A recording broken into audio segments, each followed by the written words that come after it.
Joel Embiid was your 2023 NBA MVP.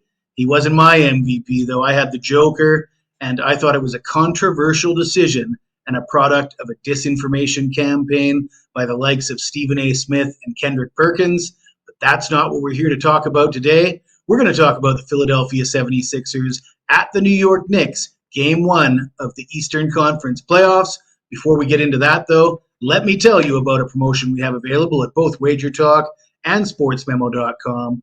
Using the promo code JS3Day, you can get 3 days, all access, all sports, only $29 with myself over at Sports Memo. Why would you be interested in that? Well, we're having a fine season with the NBA.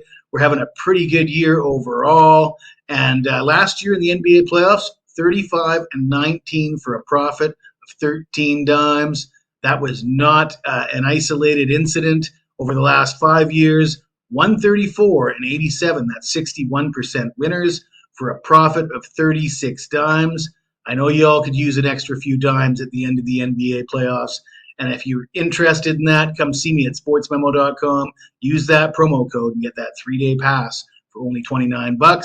Let's talk about the Knicks hosting the Sixers. The Knicks will be a 3-point favorite. The total sits at 209. Kind of a low total when you think about it. But let's talk about Joel Embiid. He had a pretty decent season, 34.7 points per game. But if you look at his history in the playoffs, last year he averaged just 23.7 points per game. The previous year, 23.6 points per game. In the play-in game against the Heat, 23 points. You look at his history of injuries in the playoffs. Last year, he had a sprained knee. The year before, he had an orbital fracture.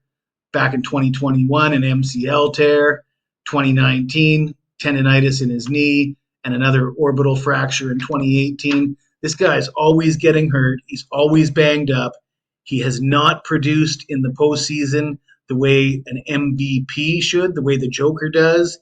We got a low total here, and it looks like a tough matchup for the Sixers. The Knicks did win the regular season series 3-1. What sticks out to me is the Sixers averaged just 86.5 points in those 4 games. Granted, Embiid only played in one of those games. He did score 30 points in a losing effort. But you factor in the low total. You factor in that the New York Knicks were first in the Eastern Conference in opponent scoring during the regular season, allowing just 108.2 points per game. You look at that 23 points Embiid scored the other day against the Heat. The fact that the Sixers were lucky to rally to win that game late. I'm looking at Joel Embiid and thinking, how is he going to reach his points total in this game? I like Joel Embiid under 29.5 points. I would lean toward the Knicks, by the way, but let's go with Joel Embiid under 29.5 points for Game 1. If you like this video, please smash that like button, subscribe to the channel. And if you got anything to say to me, even if it's nasty, you hit me up in the comments below. I'll get back to you as soon as I can. Good luck, and we'll see you soon.